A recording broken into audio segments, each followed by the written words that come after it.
one is your favorite? Wow!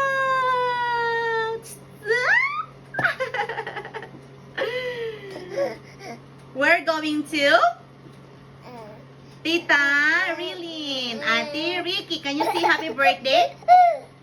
Happy birthday, Ate Ricky. Happy birthday, Ate Ricky. Happy birthday, happy birthday. Happy birthday to you. Yay! Can you say yay?